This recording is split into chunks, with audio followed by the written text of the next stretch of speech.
Stephen Grootes on SAFM. 9 minutes after 7. Well, there's a series of different things happening around the COVID-19 pandemic at the moment. Here, we're on level 1 of the lockdown. There's no curfew. There were just 2,409 new cases reported yesterday.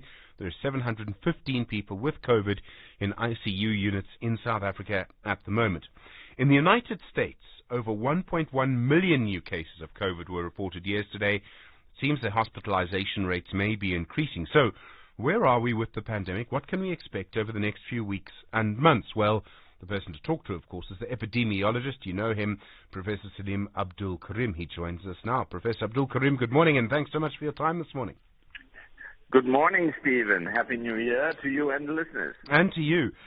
For the moment, compared to what we saw in the first, second, and particularly, I think, the third wave, which was so awful, I mean, we seem to be compared to those, we seem to be in a relatively good position. But you describe it for us. How would you describe where we are as South Africa at the moment with what seems to be a relatively low number of cases and a relatively low number of hospitalizations? Yes, I think when we first saw the multiple mutations in the Omicron variant, we were somewhat concerned because we thought that it would spread faster, it would evade some immunity, and that we might start seeing more severe disease. But what has happened, in fact, has been slightly different.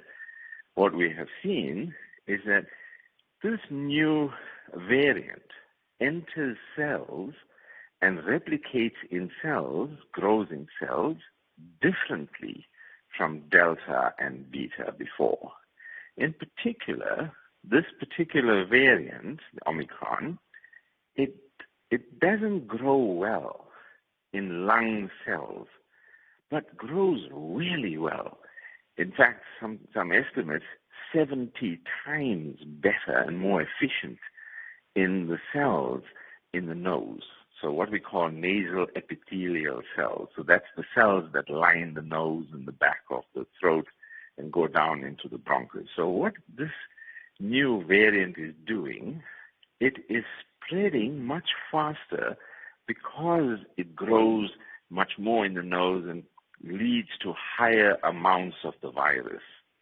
But it's not causing the pneumonias that we used to see in the past variant. So we're not seeing those cases that need oxygen, that need ventilation, and so on. So what that has meant is we now have a virus, a variant, that spreads much faster, almost twice as fast as what we saw with Delta. It does evade immunity, so people who've been vaccinated can get infected, and we've been seeing more breakthrough infections, but the infections are mild. How do we know it's mild? We've measured it.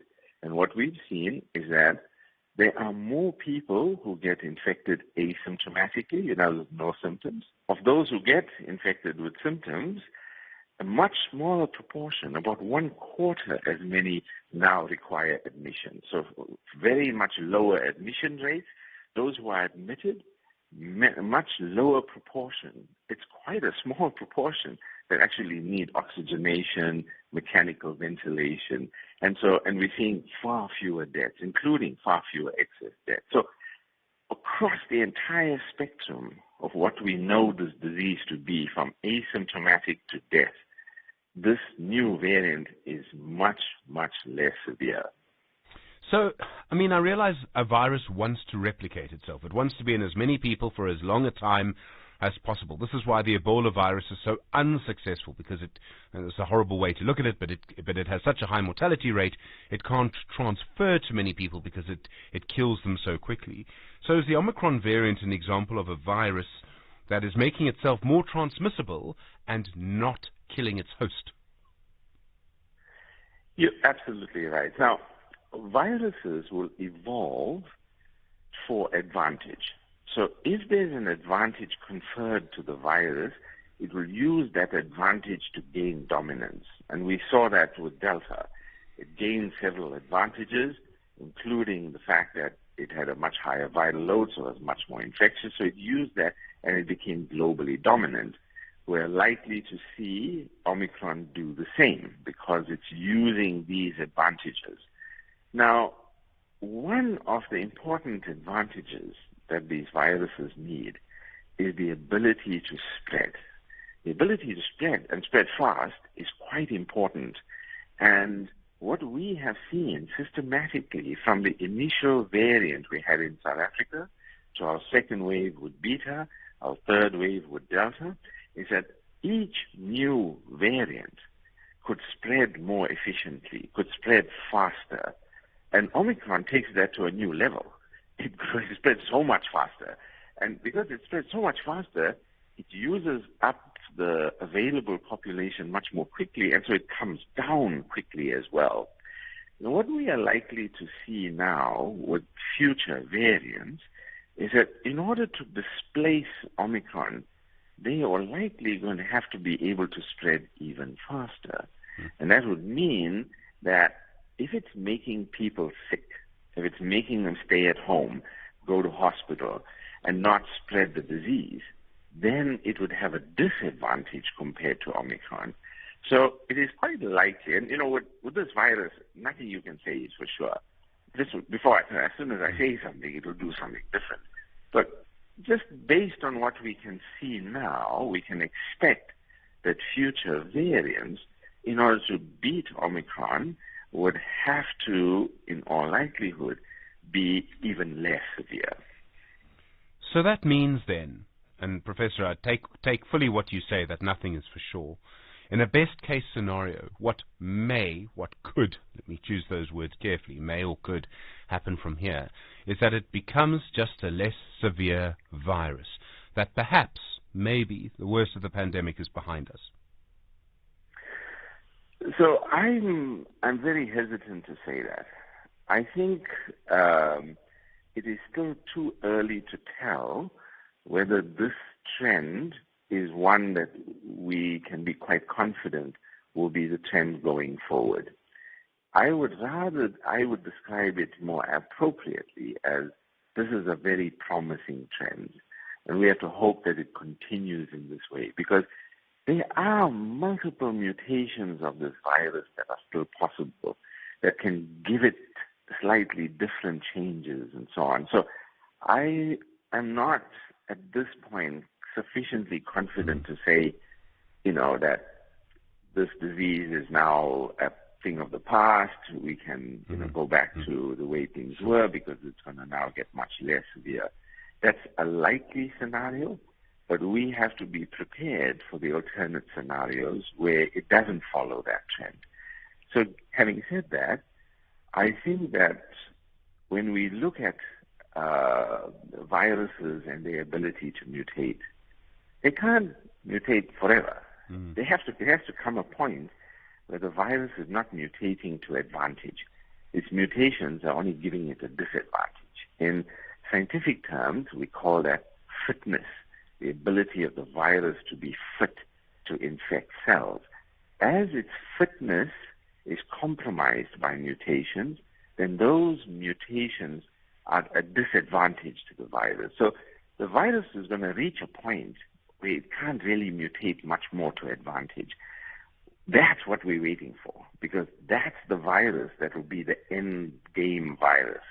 And that virus, we are hoping we will see a much milder version, like the current 4 coronaviruses that we have.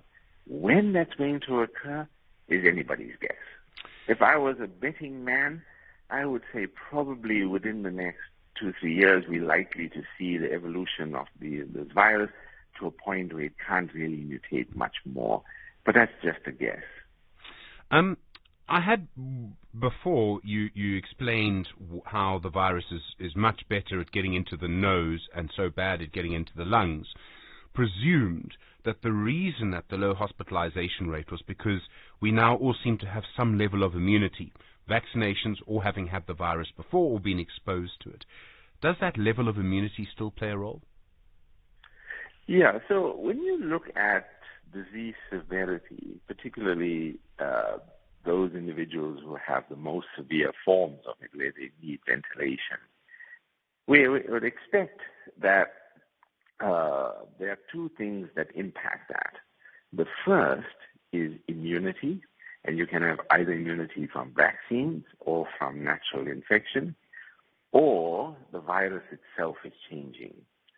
It is quite likely that the changes we are seeing in the amount of severe disease is due to a combination of those three things. It's due to a combination of the virus being less virulent. It's a combination of the fact that we've vaccinated people. We know that the vaccines, there are now several studies that show that the vaccines reduce severe infection due to Omicron. And it's probably some contribution also from past infection. Now, how much each of them is contributing is hard to tell, but based on what we're seeing, it's quite likely that it's contributing in that order. In other words, the lower virulence of the virus is probably playing an important role, and that's because we're still seeing the admissions, but we're not seeing the pneumonias. It's probably vaccines are contributing next, particularly because we have, quite high vaccine coverage in the elderly, where it matters most, even though we have much lower vaccine coverage in younger people. And so that's probably contributing. And the fact that we've had past infection is probably also contributing, and probably in that order. So it's still important to keep vaccinating, right? We need to keep doing that. Yeah, so vaccinations, and in Omicron, there's a nice study that was done by Alex Segal at the African Health Research Institute. What he showed is that he looked at people who received 2 doses of the Pfizer vaccine. And he looked at their antibodies and looked at whether they could neutralize Omicron. And what he found is that individuals who received 2 doses of the Pfizer vaccine were able to neutralize the virus, but at much lower levels. This is quite substantially lower. If I remember correctly, it was about 40-fold lower. But what he showed was that individuals who'd been infected naturally and then got the 2 doses of the vaccine, they were able to neutralize the virus much more easily. So natural infection followed by vaccination is very powerful immunity, even against new variants like Omicron. And there's a nice study that was published in the New England Journal of Medicine that showed that individuals with this kind of immunity, we call it hybrid immunity, immunity from natural infection and immunity from vaccines, when they combine with each other, they can neutralize a whole lot of different coronaviruses, what we call sabecoviruses. That's the whole family of viruses. So you're likely protected even against new variants that we haven't even come across yet. So my advice to everybody, go and get vaccinated. It gives you a huge advantage in terms of getting mild infection. And if you've had past infection, it's even more important that you go and get your vaccine to protect you against Omicron and future variants. Professor, I really appreciate the time as always. Thank you so much, Professor Salim Abdool Karim, the epidemiologist. You'll know him, of course, and the role that he's played in combating infectious diseases over the years. Very interesting. So, Omicron goes for the nose, not for the lungs. 23 minutes after 7. Start strong, start smart with reliable plug-and-play connectivity. Get our new uncapped business